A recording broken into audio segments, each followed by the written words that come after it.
sa magiging desisyon ng ating mga authorities sa Department of Education kung ano yung mga suggestions and recommendations na ibinigay natin during the evaluation.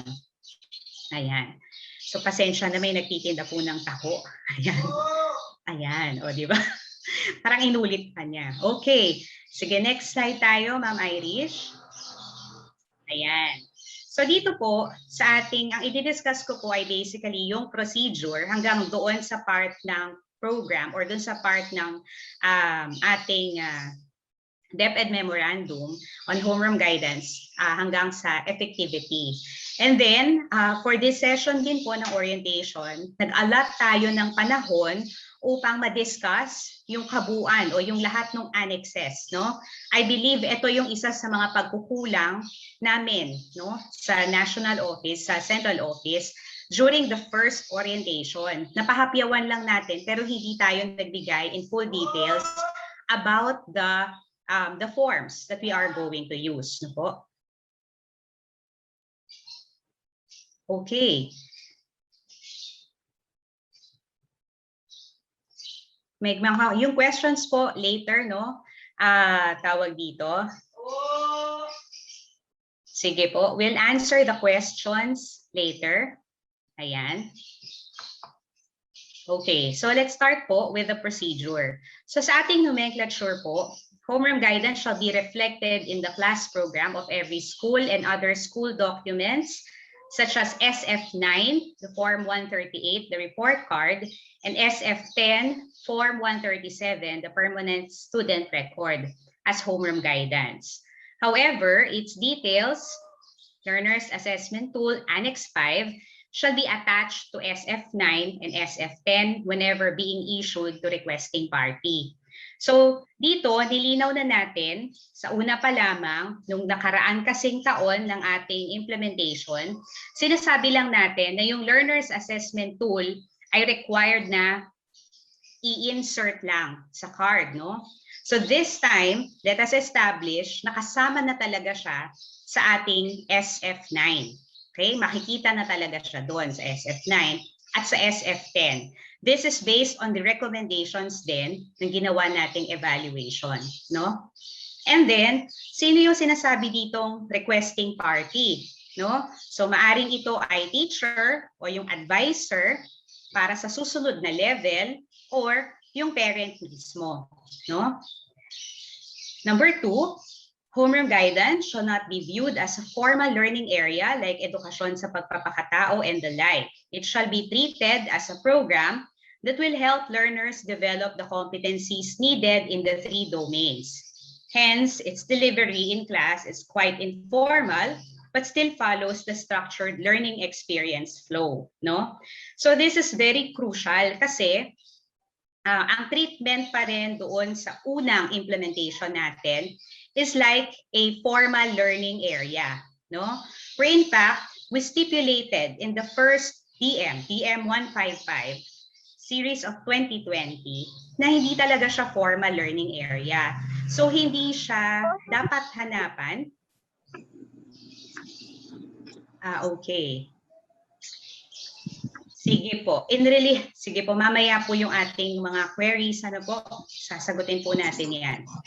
So, since this is not a formal learning area, we cannot expect na may mga parts ng mga formal learning area, ibang-iba po talaga siya doon sa mga learning areas natin, doon sa 8 subjects, no?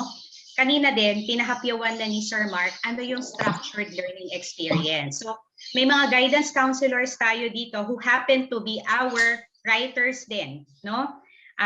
Parang nakita ko sila Ma'am Julien, sila Ma'am Lori, sila Ma'am Mariz. Yan po, those are the people na isa sila doon sa mga nag-design kung paano siya maging structured learning experience, no? However, ang naging challenge natin, kinonvert siya into an SLM.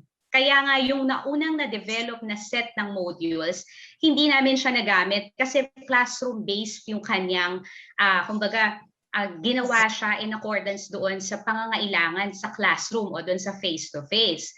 So yung structured learning experience, ni-redefine ulit siya at ginawa po siyang tin-translate siya into a self-learning module.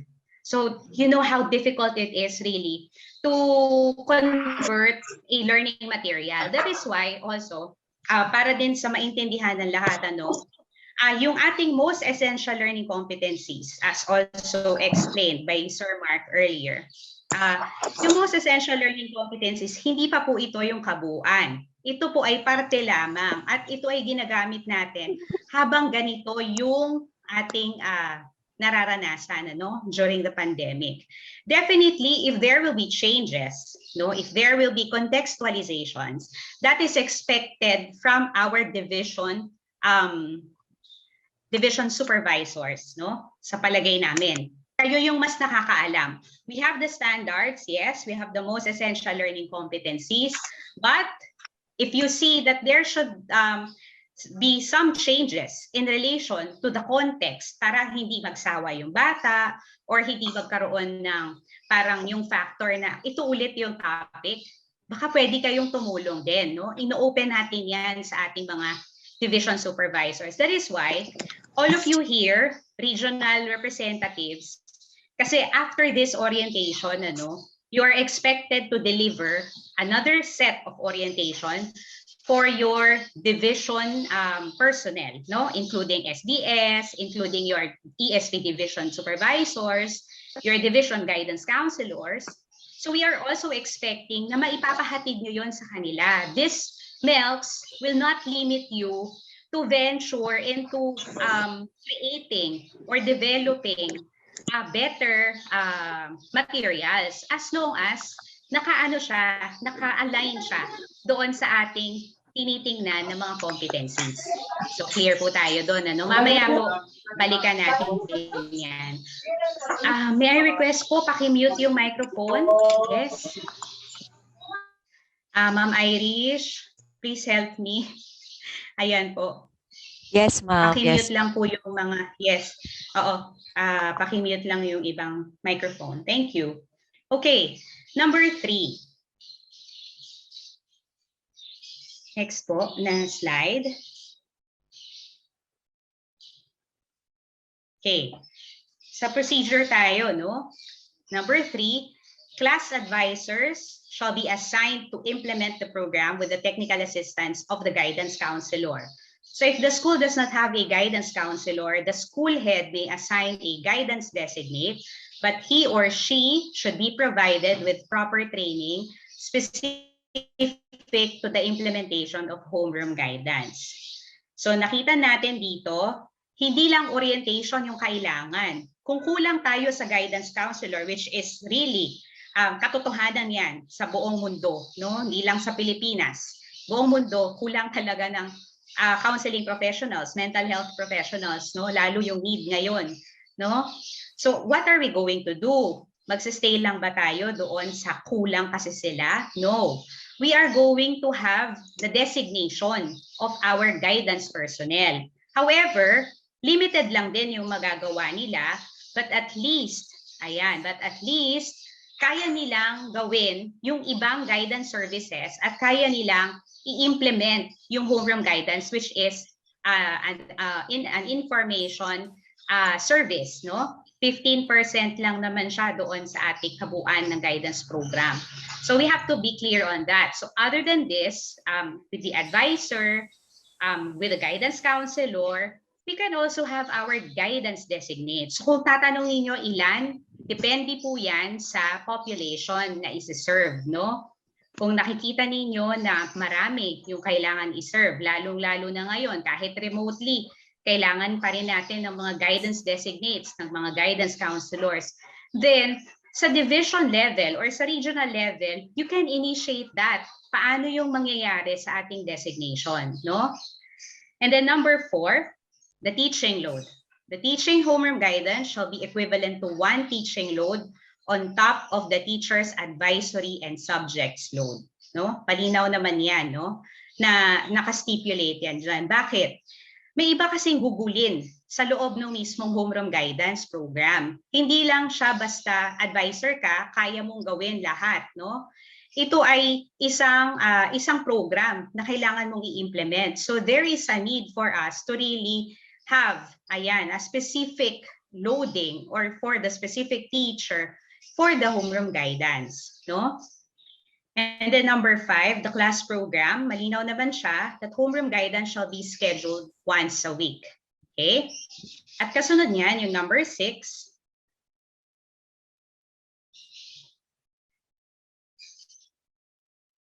next slide please, Ma'am Irish. Ayan. Sa time allotment, ito yung sinunod natin sa ating number of minutes per session.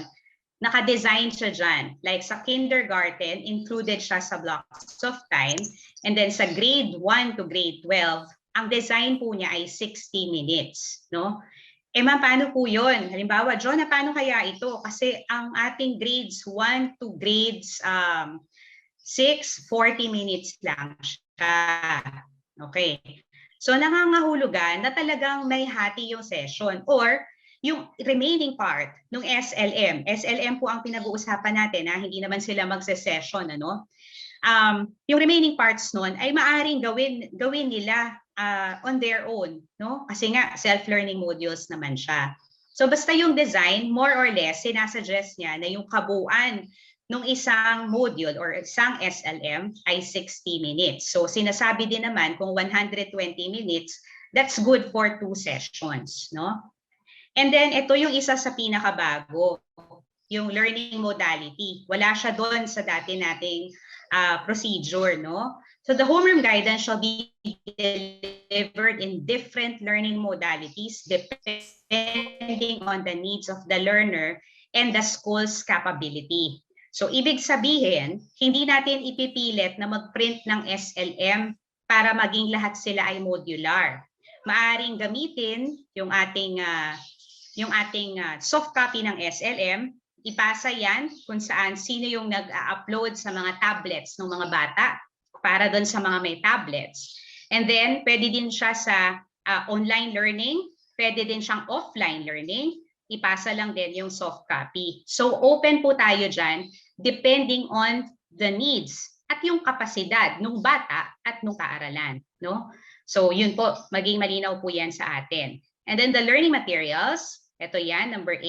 The homeroom guidance, self-learning modules will be issued by the Department of Education through the Bureau of Learning Resources. This will be posted in the DepEd Learning Resource Portal.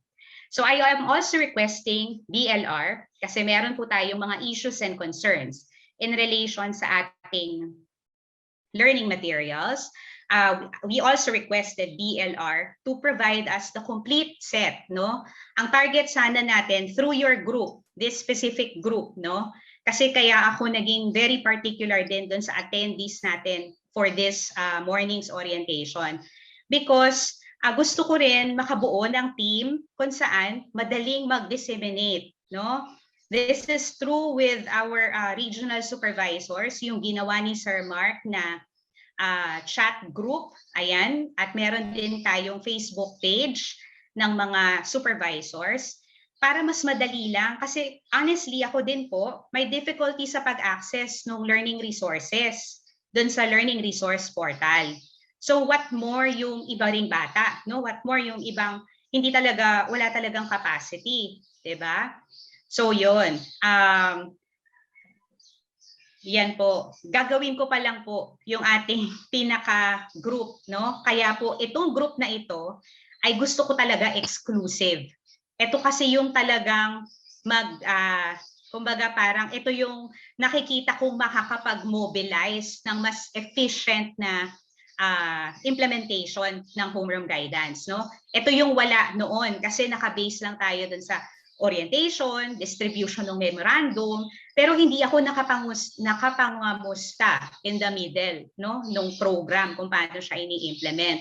So at least kung sakasakali na magkaroon ng lag ulit in relation sa learning materials, ang Region 4A po nakapag-contextualize. Meron sila sa Calabar Zone. Meron din po tayong radio-based instruction sa Region 3.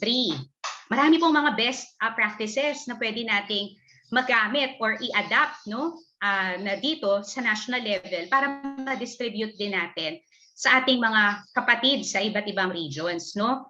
Ibig sabihin ko lang po, lahat ng regions, ang target natin ay makapag-implement ng mahinahon. Depende sa pangangailangan. So hindi na natin magiging problem na walang learning materials, wala naman kaming na-develop na video. Pag-usapan natin kasi baka yung Division of Pasig City, they can share dito kay Division of Quezon City or dito kay Region 1, di ba?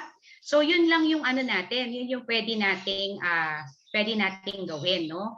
And also yun nga, yung bilang ng mga self-learning modules. May nagpakita na rin sa akin nung compilation, ang galing. I think this is Calabarzon, through Ma'am Mariz, meron nag-download sa kanila nung lahat ng modules for quarter 1 and quarter 2. At nakita ko doon yung kumpletong latag. So I think yun, mga best practices yun na pwedeng i-share din sa ibang regions para hindi na kanya-kanya yung pagda-download. Kasi we are talking about one module lang naman, diba? Or if you want to share your supplementary materials, you can also share it with other regions. So yun yung purpose, bakit ko binuo itong team na ito. Kaya ito po ay, kumbaga parang for me, this is a special team na makakatulong talaga na makita yung kabuuan po. Ayan. So yun po, no? That's for our learning materials. Next po, number 9. Okay, so number 9, isa din po ito sa naging usapin during the evaluation, the medium of instruction. So the self-learning modules are written in English, but the regions may opt to translate the learning material in their mother tongue or any language convenient to the learners to ensure participation and interaction during the session and better understanding of the concepts. No? So nilagyan na natin, we opened yung ating gabay sa magulang na maging Filipino. Much as we want to translate everything, since we started in English, kulang talaga kami sa time. No? But definitely, there are regions who were able to translate it in Filipino. Baka they would want to share or they may share kung paano nila yon ginawa or yung mismong material nila. Basta, ang magiging usapan lang natin dyan at lagi nating babalikan, yan ba ay faithful doon sa ating napag-usapan in relation sa most essential learning competencies? Okay? So maari kasing magpabago-bago kayo ng activity depende sa nakikita ninyong reality ng mga bata na nasasakop ninyo sa inyong division, no? Alam ko pagdating sa Division of Manila, karamihan may tablets na. So yung kanilang SLMs, pwede na doon ipasok. So yung mga English na SLM, since wala nang magiging problem sa dissemination, baka pwede na rin mag-translate or makipag-coordinate with other regions for the translated SLM. No? And then number 10, collaboration with the family and community is also encouraged in order to create a venue for the learners in developing such life skills. So parents may refer to the gabay sa magulang found in the SLM in order to guide their children in accomplishing the activities. Ito yung sinasabi ko kanina na other than the SLM, the distribution, the retrieval, at yung pagtatago ng pagtatala ng learner's development, malaki yung gagawin ng homeroom guidance teacher. Why? Or ng advisor. Why? Kasi siya din yung nakikipag-collaborate with the family and community. Through them, kasi hindi magsasabi yung mga bata na ito yung life skills na kulang sa akin. Definitely, hindi naman ganun yung daloy ng buhay natin, ano? But ang ano lang dito, we can provide them with a certain avenue or an experience actually para kahit papano, nasa bahay man sila because wala namang face-to-face, meron silang napag-iisipan, meron silang nakikita na ibang kailangan gawin para sa sarili nila, no? Para sila ay hindi lamang nakafocus din sa kung ano yung hinihingi ng academics. Meron tayong mga activities. If you are going to look into the SLMs, may activity dyan na mag-uusap yung mga magulang. Ngayon, sinasabi nila, mahirap kasi hindi namin naiintindihan. So, ano pwede natin gawin doon? No? So, maaari nating ahead of time sabihan na kailangan yung parents ito yung itatanong sa'yo. Tinry po natin gawin yan doon sa gabay sa magulang. Kaya meron doon nakalagay ano yung mga ihahanda, ano yung mga itatanong ng bata sa inyo in relation doon sa pagtatapos o sa pagbuo ng module. No? And then number 11, about the orientation and capacity building. So the central office, through the Bureau of Curriculum Development, shall conduct orientation and capacity building to region and division supervisors in charge of guidance and counseling. No? So sa ngayon po, ang nakalagay pa lamang sa schedule natin ay iyong orientation. But we also look into some possible means para makapag-capacity building po tayo. Because we all know we are not all equipped with teaching this particular life skills, no? Pero ito po yung itatry namin na after this orientation, we can possibly schedule another meeting kung kaya po ng mga schedule natin so that we can capacitate you also. Or maaari rin namang you can share with other regions kung ano yung mga capacity building na ginagawa din ninyo, no? Para collaborative din. Next slide. Ayan. So, ito po, alam po ito nila Ma'am Henner, kung gaano kahirap at nakita natin during the evaluation na talagang may kailangan, halimbawa, ilabas ng maaga yung memo, mag-orient, and all. So, nag-skip lang tayo ng isang linggo, and then we tried our best to craft, no, itong complete na tawag dito, sandali po nagkaano lang. Sige po, pag-usapan po natin yan.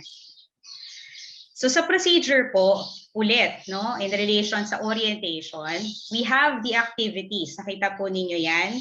Our activity includes the national level orientation on the implementation. Ito po yun.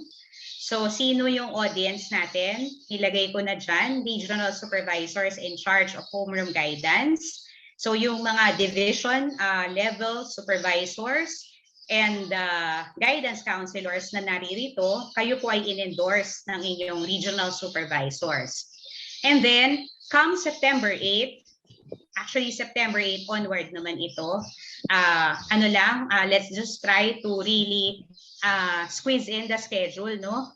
September 8 is your regional orientation. So kayo po yun. Kayo po yung regional orientation on the implementation of homeroom guidance program. Sino po ang participants ninyo dapat? Division supervisors and division guidance designates, guidance counselors, SDS, ASDS, and PSDS, and also yung school heads. Okay? So dito po, tinatry natin na maiayos na yung ating mga SDS, ASDS, PSDS, and school heads ay involved din. Why?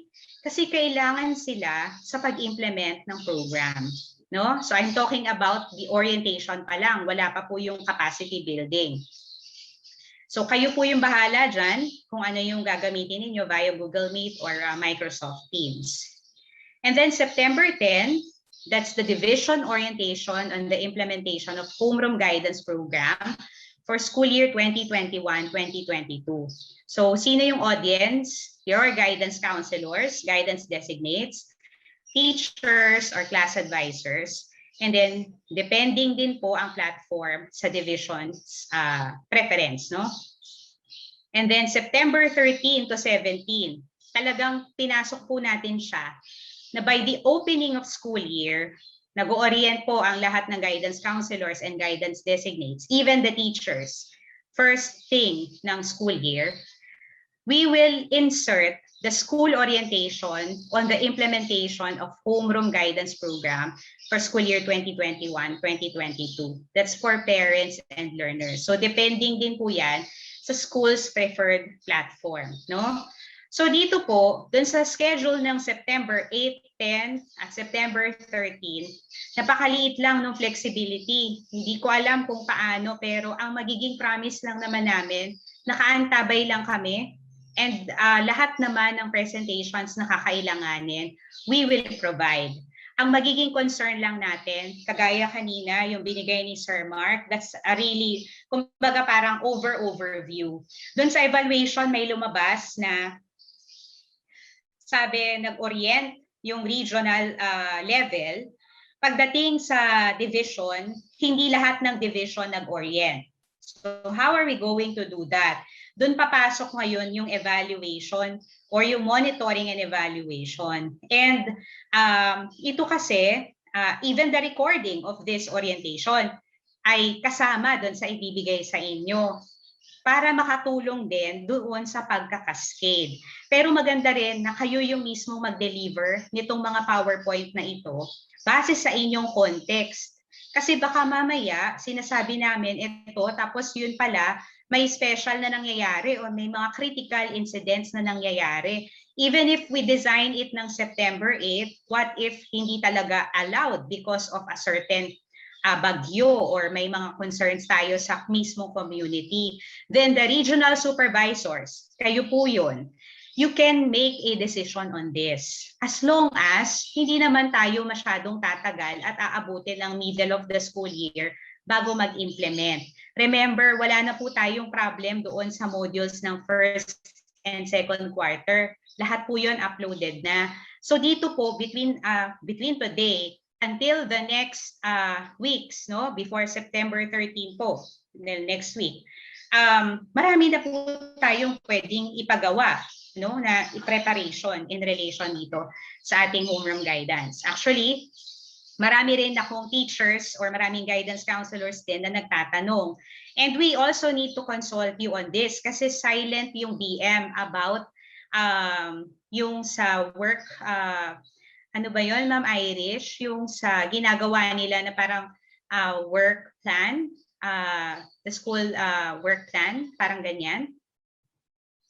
Ma'am Irish, how do you call that po sa field? Yung SIP po, ma'am. School Not Implementation SIP. Plan. Hindi yung SIP. Yung isa, yung ginagawa ng mga teachers regularly.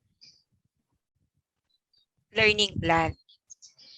Yeah, I think that's the weekly home learning plan. Thank you po, yes. Ma'am Bern. Opo. Tinatanong nila, kailangan bang gumawa pa nung weekly home learning plan? Mamaya, try natin mag-usap tungkol doon sa weekly home learning plan. Kasi, as far as we're concerned, as a program, parang sa palagay namin, hindi na kailangan. Pero based doon sa nire-require, iba-iba din, may mga schools nire-require sila ng school head na gumawa rin ng weekly home learning plan in relation sa homeroom guidance. So, i-cure natin yon. Magkaisa tayo mamaya. If we are going to require it, then we require it sa kabuuan, no? But kung sasabihin na yung ibang regions gagawin, yung ibang regions hindi, then mag-usap tayo kung magbotohan siguro tayo kung gagawin pa natin, no? Okay, thank you po sa inyong ayan. Medyo matagal na po rin ako kasi wala sa field kaya hindi ko po siya alam. Pero yun po, the weekly home learning plan, pag-isipan natin kung kakailanganin po. Next, Ma'am Irish. Ayan po. Ayan. So number 12, Learners Development Assessment Tool. No? So homeroom guidance assessment results shall be distributed and discussed by the class advisor during the parent-teacher conference. This shall be issued as an attachment to the learner's report card. No? So mamaya, i-discuss ni Ma'am Mel, ni Dr. Melinda Andres, yung details ng Learner's Development Assessment Tool para lahat po tayo ay may pantay-pantay na pagkakaalam tungkol doon sa ating Learner's Development Assessment Tool. And then, very important lang, yung purpose niya ay ma-i-discuss sa mga magulang.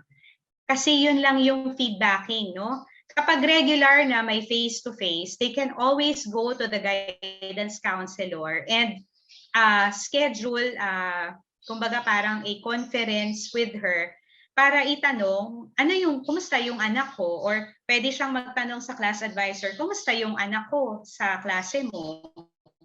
bukod sa sasabihin ng class advisor kung ano yung performance niya academically, maganda rin na mapag-usapan kung ano yung mga life skills na nakikita din or na-observe ng class advisor or ng homeroom teacher in relation dito sa ating homeroom guidance, no? Yung mga life skills na nandun, huwag kayong mag-alala, hindi pa naman siya malalayo doon sa mga required per grade level or per age, no?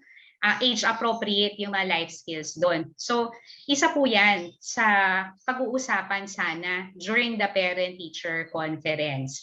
I know it will be very tasking, pero maganda rin na through that, may ibang aspect ng bata na napag-uusapan during PPC.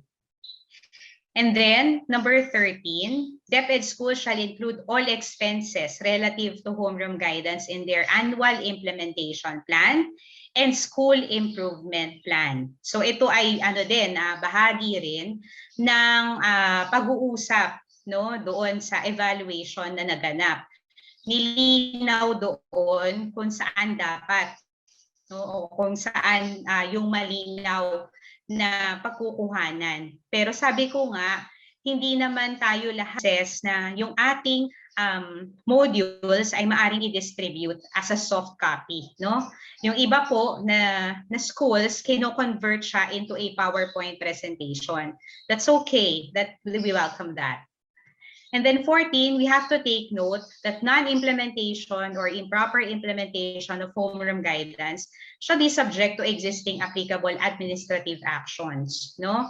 So ibig sabihin, doon sa non-implementation, doon sa unang taon, we understand na maaring may mga gaps na hindi talaga na-close, kaya hindi nakapag-implement. Pero meron ding mga improper implementation, no? So we have tinanong kami dito ni Yusek, no, in relation dito sa improper implementation. So sabi nga namin, doon sa improper implementation, siguro ang naging problem kasi hindi talaga oriented. Yung talagang puspusan na orientation yung naganap. Baka ipinasa lang yung PowerPoint or baka iba rin kasi yung mismong kayo yung magsasabi sa kanila kasi kayo yung authority over them. Alam din nila na kapag pinapanood lang yung mga video, kahit ilang video po yung isend namin, hindi din ninyo ma-check sa kanila kung talaga bang naintindihan nila yung homeroom guidance. And sadly, during the evaluation, marami pong lumabas na gano'n na minsan yung personal biases ipinasa na doon kasi yun yung belief niya na dapat gawin. Pero hindi niya napansin na may guidelines na dapat sundin. So gano'n naman po tayo, di po ba, sa Department of Education. So we need to really look into the guidelines, the details of the guidelines. Kasi hindi naman po siya ilalagay dyan ng wala lang, ng dahil gusto lang or dahil nakikita na yun yung cute o yun yung maganda, no?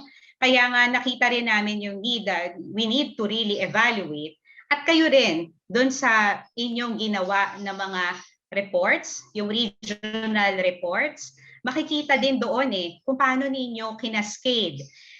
Meron doon, example lang, sabi doon sa report, 100% nag-orientation.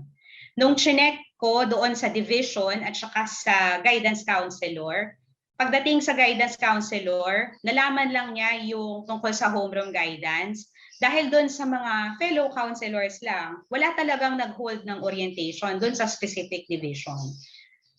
So yung mga ganun, no? Kaya ngayon nagiging very crucial yung orientation. Ang maganda sana maikascade ninyo mismo kayo para kayo din yung authority on that. Alam niyo kung paano din sisingilin. Kasi kapag hindi naman kayo talaga nag-orient, tapos sasabihin niyo, bakit ganito yung implementation nyo? Ibabalik lang din yan sa atin, no? Kaya nga kami din sa central office, hindi din namin yan ibinalik sa inyo. What we did was to really gather your recommendations instead of putting blame. Bakit ganun yung nangyari during the first implementation or the first year of implementation. So you see, ganun po yung magiging dynamics natin starting today in relation sa homeroom guidance. Kaya we really need to be, kumbaga, close contact tayo dito sa mga ano natin, sa mga itong mga tao na nandito din sa loob ng meeting na ito or sa loob ng orientation na ito. Tayo po yung magtutulungan, no? Hindi pwedeng, ito na yung ginawa ko sa region ko, hindi ko na to change. No. You really need to look into the guidelines. Hindi ka lilihis or hindi tayo lilihis doon sa guidelines. Kasi bago po ito aprubahan, ang dami po nitong pinagdadaanan. Hindi lang po siya from BCD to this office. Dumaan po ito sa iba't ibang opisina. So we really need to consider or rethink kung meron po tayong mga improper implementations or worse, non-implementation in our respective division. Okay, next po. Okay, now, with the roles and responsibilities of DepEd offices, we started with the school, no? Sa school, sino yung involved, no? First, we have our school head who supervises and monitors the implementation of homeroom guidance and ensures that proper intervention for each learner will be provided. Specifically, the school head shall ensure the following: planning for the annual homeroom guidance implementation and monitoring, preparing of timelines or calendar of activities, monitoring plan for the entire duration of the program, and inclusion of homeroom guidance in school forms, SF9 and SF10. Allocating budget for homeroom guidance that is included in the school improvement plan and annual implementation plan, and adhering to the stipulated loading of teachers and class programming for school year 2021-2022. No? Next. Providing, school head pa rin po ito, providing the necessary equipment, no? Computer, printer, photocopier, risograph, and supplies. Strengthening partnership with stakeholders. So dito, sa stakeholders natin, we involve our parents, our partners, no? Outside school. Yan. Orienting the teachers, parents, learners, and other stakeholders. Creating mechanisms that would ensure efficient distribution and retrieval of homeroom guidance modules and outputs. Preparing and conducting of homeroom guidance class observation, Annex 1. And submitting the homeroom guidance school implementation report. So yun pong Annex 2 natin ay bago din dito sa ating DM na ito. And malaki yung role ng school head. Kaya kailangan mai-orient din sila ng division supervisors, no? Or ng division supervisors in relation sa implementation ng homeroom guidance. The next slide.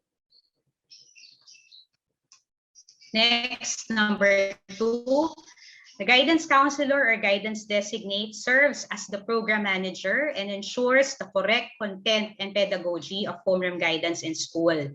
Specifically, the guidance counselor or guidance designate shall ensure the following: A, assist the school head in the planning for the annual homeroom guidance implementation and monitoring, prepare the annual budget proposal on homeroom guidance implementation, conduct the orientation of teachers, parents, learners, and other stakeholders, coordinate with the class advisors on the implementation of homeroom guidance, and provide technical assistance to class advisors and other guidance services or interventions to learners without violating the provisions stipulated in the RA 9258 or the Guidance and Counseling Act of 2004. So malinaw po ang role ng ating guidance counselor or guidance designate. Next po.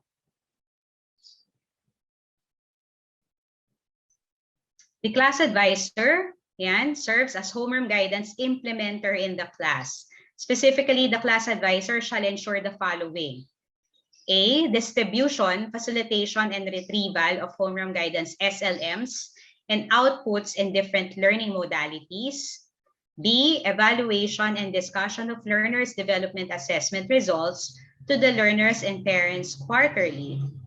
And then C, accomplishment of SF9 and SF10 in accordance to the learner's development assessment results. D, referral of learner to the guidance counselor only if counseling is in intervention or other guidance services are needed. And E, collaboration with co-teachers and parents in developing the competencies of the learners at home. No? So that's the role of the class advisor. Ayan. Next slide, please. Now, in the schools division office. So dito, pinag-partner, no? Kanina may nakita akong question. Siguro masasagot ito nito. Nung question na yon, masasagot nito. Curriculum Implementation Division, CID, through the ESP Supervisor in coordination with School Governance and Operations Division, SGOD, through its designated guidance and counseling focal person, serves as the division program manager of the homeroom guidance and coordinates with the guidance counselor or guidance designate of schools. Specifically, schools division program managers shall ensure the following. Letter A, for the Curriculum Implementation Division or the ESP Supervisor. Dahil po kayo'y nasa curriculum, you are in charge of localizing and indigenizing the content and pedagogy. So ano yung sinasabi natin dyan? Translation of SLMs to mother tongue kung kailangan, creation of instructional videos kung kailangan, radio-based instruction, and other blended learning materials. 8.2, conduct orientation to the school program managers. So school head, guidance counselors or designates, and class advisors on homeroom guidance curriculum and guidelines. 8.3, conduct monitoring of homeroom guidance, checking of schools class program, teachers loading, schools monitoring plan, schools implementation or observation. And then 8.4, consolidate and submit the annual division accomplishment report on homeroom guidance implementation. Then next slide. Ano yung part ng SGOD? No? The School Governance and Operations Division. So Division Guidance Counselor or designate, preferably a registered guidance counselor. Siya yung sana nandoon. Ngayon, may tanong kanina, wala namang plantilla. Yes, we are aware of that. Walang plantilla position ang guidance counselor o ang designate, no? Kaya nga, through this, we can actually designate people who can help us pagdating sa governance and operations, pagdating sa guidance program. Kasi hindi lang naman siya trabaho. Halimbawa, nung binigay sa amin yung career guidance through a DM then from USEC Alin, binigay niya sa curriculum and instruction. Sabi niya, nasa CI na, malinaw, yung career guidance program. Pero hindi naman maiiwasan, nakakailanganin ng tulong ng curriculum sa governance, no? Kaya nga dito sa governance, kung maaari, no, we can have a technical, a person, we can designate a guidance counselor or a designate to provide technical assistance in the conduct of homeroom guidance program. So in your case, maaring may mga PDO4 tayo na nasa School Governance and Operations Division who can also function, no, as a designate in relation dito sa homeroom guidance program as well as in the other guidance programs or guidance services that we have, no? As long as meron din sanang participation kasi hindi talaga mapaghihiwalay ito. Ang idea nung paghihiwalay is not really to sa'yo na yung program na yan, kailangan meron talagang tulungan na mangyayari, no? So ano yung part ng SGOD dito? When you need to provide technical assistance if needed dun sa conduct ng homeroom guidance program. Kung ano man yung technical assistance na yan, marami po yan. Hindi lamang naman po siya related sa guidance and counseling na trabaho. Maaring iba pa, no? Beyond that, no? So yun po yung sana hihingin sa SGOD. And then conduct capacity building to school guidance counselors or designates and class advisors in coordination with the Division ESP Supervisor. So mag-uusap po yan. Mag-uusap si Division ESP Supervisor, pati yung nasa SGOD, kung sino man yung magiging in charge. Tapos, hindi naman yung SGOD na in charge yung mismong magtotok. Baka pwedeng ang i-provide is yung provision para magkaroon ng resource speaker, magkaroon yung mga ganun po na technicalities na maaring maibigay din ng ating mga kasama sa SGOD in relation doon sa homeroom guidance program, no? Kasi it will be very difficult for the division ESP supervisor kung siya lamang yung magtatrabaho in relation dito sa homeroom guidance kasi mabigat din yung demand noong programa, no? And we are aware of that. Kaya nga, i-lodge din natin siya na meron ding counterpart sa SGOD. Hindi man kayo yung direct, pero you can look for people. You can look for organizations na pwedeng tumulong para doon sa implementation ng homeroom guidance, no? Doon po tayo pumapasok sa technical assistance. Ayan.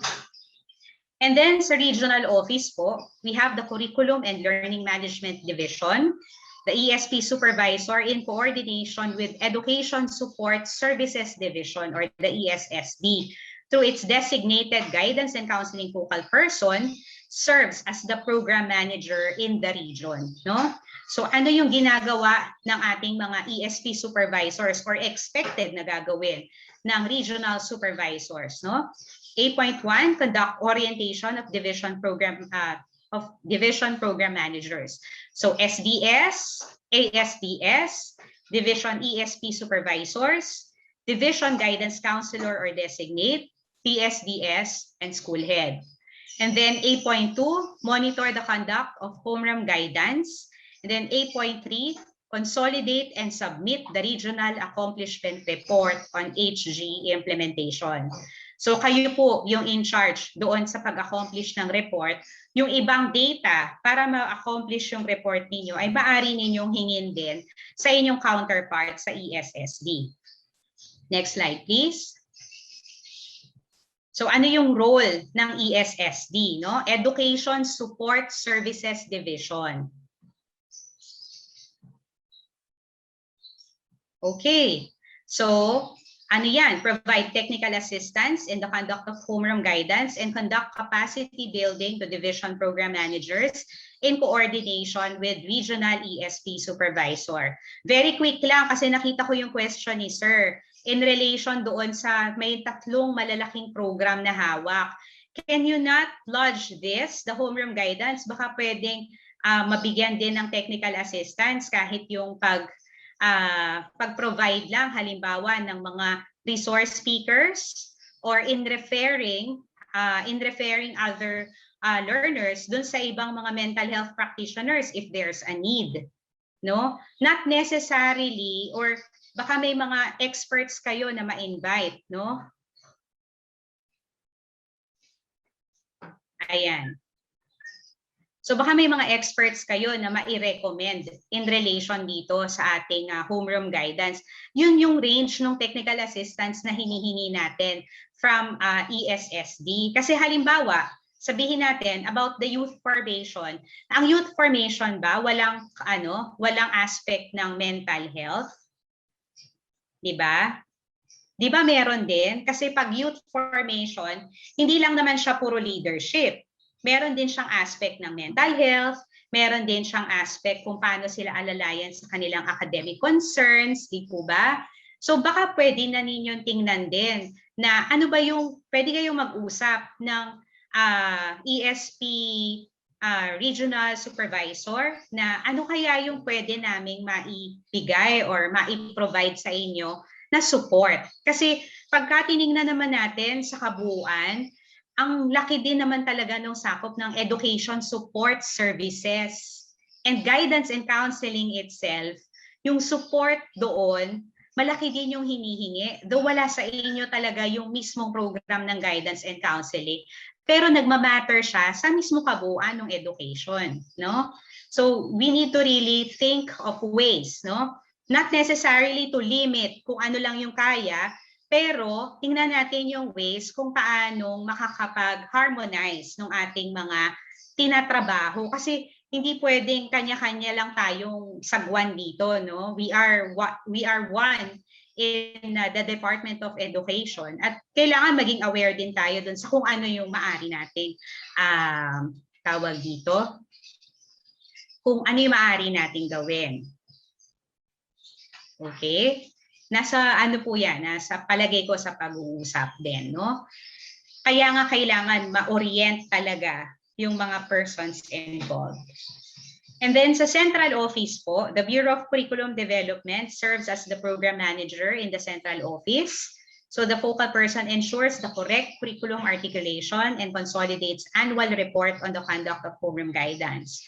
And then the Bureau of Learning Bureau of Learning Delivery ensures that appropriate pedagogical approaches are employed on how to deliver the curriculum content. So ginagawa yan ng BLD indirectly, no? Maaring yung natutuhan natin sa pagbuo ng SLMs o sa pagbuo ng mga radio-based instructions na i-apply din ninyo sa homeroom guidance. That's the part of the Bureau of Learning Delivery. Hindi man siya specific lang sa homeroom guidance.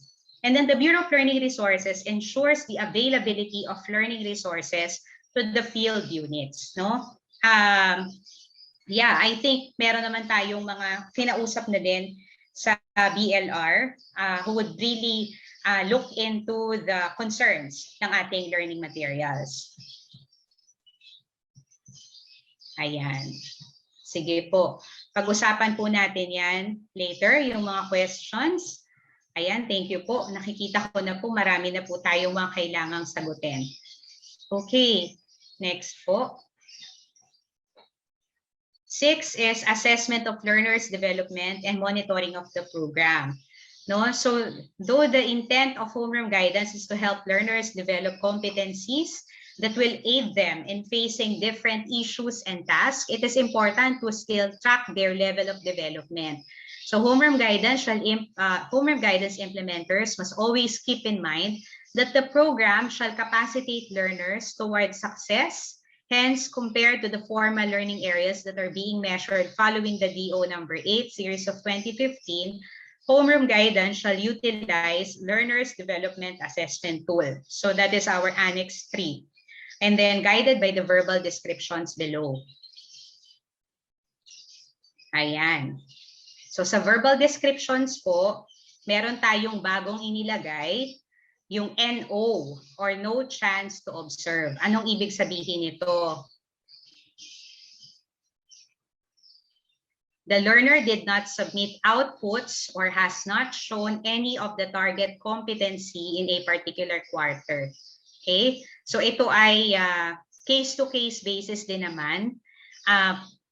Malaman din natin bakit, no? And then NI needs improvement. The learner accomplished and submitted 30% of the output in a particular quarter or has not acquired the target competencies. So doon sa 30%, ang binibilang lang naman natin dito para hindi din tayo lahat mahirapan ay yung number of modules. Halimbawa, kung may 10 na module, halimbawa lang naman, may 10 SLM, at 30% lang yung na-submit niya doon sa buong duration, doon sa isang complete set. 30% lang, 3 lang out of 10. So ano yung ibig sabihin nun? Needs improvement. At mamaya makikita ninyo ano yung ibig sabihin ng needs improvement, ano yung kailangan ng bata. And then developing, that's D. The learner accomplished and submitted 60% of the output in a particular quarter or has acquired some of the target competency. Sufficiently developed naman is D. The learner accomplished and submitted 90% of the output in a particular quarter or has acquired the target competency. And then developed and commendable, the learner accomplished and submitted 100% of the output in a particular quarter and has acquired the target competency and showed commendable application in real-life situations. Paano nag-gauge yun kung nakita o na-hit yung target na competency? Through their outputs. Yun lang po. Kaya nga ang pag-uusapan lang natin, since this is an SLM, malaking bagay talaga yung distribution and retrieval. And also, yung pagtingin. Nagpati na sa ko ng region. Yeah, sino po yung nagsasalita? Ayan. Paki-mute lang po. Ayan, thank you po. So, through their advisors. Kaya nga hindi madali na mag-homeroom guidance teacher, no? Kailangan equipped sila nitong mga bagay na ito. Meron silang certain focus. Okay? Hindi po siya add-on lang. Malinaw po yan sa ating DM. Hindi po siya add-on lang or other task. We really need to give this as a one teaching load kasi iba din yung demand na kakailanganin. And yun din kasi yung demand ng times, no? For our, para dito sa mga learners natin. Ito yung kanilang kailangan sa ngayon, no? Dahil wala namang face-to-face, they cannot really communicate to their guidance counselors or guidance designates who will be the person na maari nilang hinga ng tulong or kung sino yung taong pwedeng magbigay sa kanila ng assistance na kakailanganin nila. Diba? So, yun. Next po.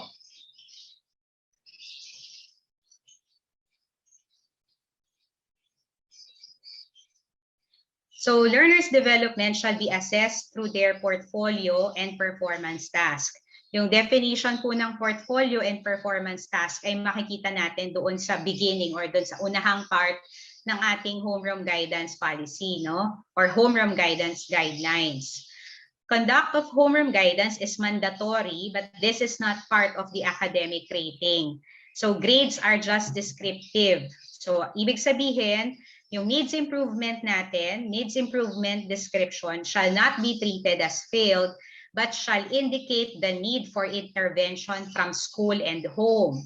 In the event that the learner remains at the needs improvement at the end of each quarter, the advisor, guidance counselor, and parents need to work together to provide intervention. Disciplinary cases of learners must not affect their HG grades. No? Lalo ngayon, mahirap yan mag-gauge. No? Hindi naman talaga tayo nakakakita ng paano mag-discipline ng bata sa bahay, nung nasa bahay sila.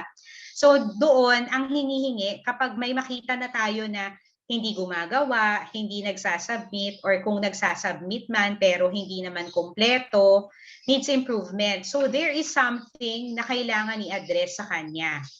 No? It's more than the completion of the homeroom guidance modules. It speaks something about dun sa kanyang pangangailangan. It's actually a cry for help. You need to recognize that, no? Sa mga guidance counselors, walang reason kasi, di ba? I know you will agree with me. Walang namang reason para bukod sa language. Sige, kung nahihirapan sila, sino yung mga bata na nahihirapan kung bakit, ano yung strength, halimbawa, topic ng strength and weaknesses. May bata hindi nakakapag-submit talaga, hindi siya aware. Bakit kaya? Ano kaya yung need niya? Baka may kailangang intervention para makita din niya ano yung kagalingan niya. Kaya pala siya depressive kasi hindi niya nakikita kung saan siya magaling. Yun pa lang yung mga ganyan. Ayan. So tama yan, Ma'am Beth. No, they also receive reports na parents yung nag-aanswer. Hindi kasi nila alam kung bakit ginagawa. Ang alam lang nila, may pinapagawang module at kailangan tapusin. Like other subjects, ganun lang din. Hindi nila nakikita or hindi talaga sila fully aware. So ano yung solution natin dyan? Kailangan talaga ng masusing orientation kahit ng mga magulang at ng mga bata. No? Ayun po. And monitoring also.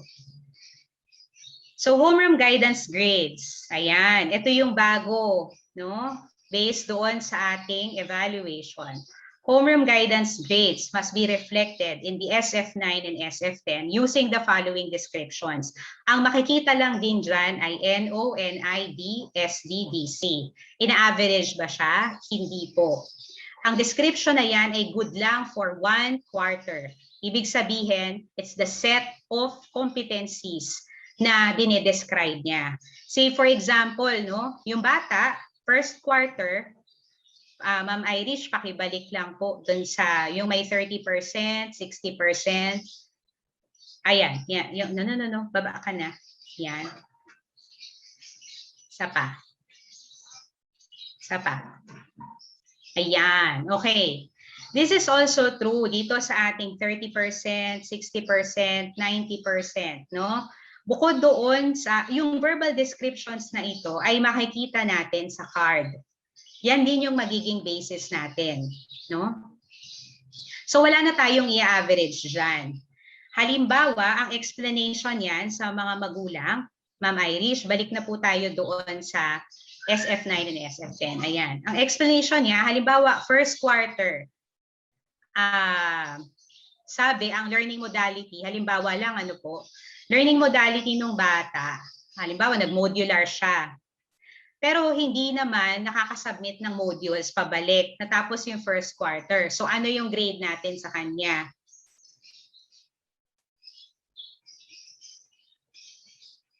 Ano yung mag-a-appear sa card? Sa homeroom guidance? Tama po kayo, Ma'am Angelica. No chance to observe. Okay, thank you, Ma'am. And thank you, Ma'am Luisa. What if second quarter, na-realize ng bata, ay kailangan ko pala talagang gawin. Nakita natin na almost parang 80%, no? 80% na isubmit niya kumpleto. So makikita natin doon sa ating ginamit kanina, almost 80% nandun siya sa developing yata. If I'm not mistaken, developing. Tama. So, first quarter NO, second quarter D. Ang ibig sabihin ba nun, yung same competencies ang mini-measure? Hindi. Ibig sabihin, dun sa first set of competencies, no chance to observe yon. Hindi mo siya nakita. Pero wala siyang effect doon sa second quarter niya. What if pagdating ulit ng third quarter, hindi na naman ito nagsasubmit, nagkaroon na naman siya ng may konting problema sa pamilya. Bumalik siya doon sa hindi na naman nagsasubmit or incomplete submission, bumalik ulit sa needs improvement. Anong ibig sabihin nun? We need to do something about that. Kailangan na mag-usap ng mga magulang, ng teacher. Bakit kaya nagkaganito? Hindi sasabihin ng magulang na, tama, intervention ang kailangan. Hindi sasabihin ng magulang na, ma'am, developing na siya nung second quarter, bakit naging needs improvement ulit? Wala pong connection yung first, second, third, at fourth quarter. At hindi po natin siya i-average. Yun po ay malinaw, no? Nasa card po siya. Ayan, nasa card po siya. Pero, nasa card siya, pero hindi po siya i-average. Hindi din po siya isasama doon sa computation nung kabuuan. No? So there is no need to put equivalent ratings or computations for each description. No? Wala namang right or wrong answer sa totoo lang sa homeroom guidance. Makikita nyo lang dyan kung ano yung naiisip at nararamdaman nila at yung kanilang participation para ma-develop yung isang competency. So walang mas magaling sa ganitong competency kumpara doon sa mga ibang bata. Wala pong ganong comparison. Yun po yung dapat na maging malinaw. Ang pag-uusapan natin dito, yung mismong learner as an individual. Paano po siya na-develop through the homeroom guidance program. Okay. Next po. Seventh, monitoring and evaluation. So the success and sustainability of the program will only be ensured if there is a systematic and adequate monitoring and evaluation. So monitoring and evaluation shall be done from September, mali yata itong na-i-post dito. Pero yung ating monitoring and evaluation is from September 2021 to July 2022 or as scheduled by the department. Reports on the results of the monitoring and evaluation shall be submitted by the end of school year 2021-2022. Iayos na lang natin ito, Ma'am Irish, no? Siguro baka doon sa pag-copy lang. Ayan. So the following are the offices and units directly involved in the implementation and monitoring of this program. Next po.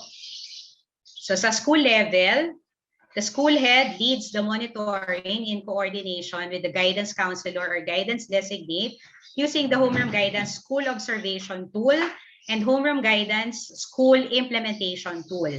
So last year po, isa lang yung sinasubmit, the School Observation Tool. Ngayon, nilagyan na rin po natin siya ng Homeroom Guidance School Implementation Tool. At yun po yung lalabas as a report ng school level, para maging madali po yung pag-consolidate ng division supervisors. And then next po, schools division level, the edukasyon sa pagpapakatao supervisor under the curriculum implementation division in coordination with the guidance counselor or designate in the division office leads the monitoring using the Homeroom Guidance Division Monitoring and Evaluation Tool, Annex 3. Division monitoring results shall be submitted to the regional ESP supervisor. And then, regional level, ESP supervisor under the CLMD in coordination with the ESSD focal person for guidance and counseling leads the monitoring in the regional level. So focusing on the entire implementation of the Homeroom Guidance, they shall submit the Homeroom Guidance Regional Monitoring and Evaluation Tool, that's Annex 4, to the Bureau of Curriculum Development on or before July 12, 2022. So for this implementation, we don't, alam namin na napakarami na din pong reports. So hindi na po natin gagawin yung quarterly report. Pero ang kailangan po natin ay may malinaw tayong direction on our monitoring and evaluation. So sa madaling sabi po, we will have the annual reports, ayan, kasi para tapos din sa school level, sa division level, sa regional level. Ang target po natin, yung annual reports na manggagaling or isasubmit sa regional level, from the regional level, ay by July 12, 2022. So tayo na lang yung magtitingin ano yung pinaka-feasible na date para ibigay na deadline doon sa school level, sa division level, para makasubmit sila by July 12, 2022. Of course, kahit nakastipulate po ito dito, yung dates, may certain flexibility pa rin naman yan on a case-to-case basis, no? Tignan natin kasi we don't really know what will happen sa bukas nga, hindi natin alam, or mamaya. Ito lang po yung target natin. At least we have the target, no? And then, next slide please. Sa national level naman po, the Bureau of Curriculum Development leads the overall monitoring and evaluation of Homeroom Guidance. So the Bureau representative shall consolidate the Homeroom Guidance regional monitoring and evaluation reports and coordinate the results to other bureaus of the central office, that which may serve as reference for future enhancements of the program and related policies. Ayan po. Next. Effectivity. This shall take effect in school year 2021-2022 and succeeding years immediately upon publication in the DepEd website. Okay, so I think that's it, no? Yan po yung part ko for this morning.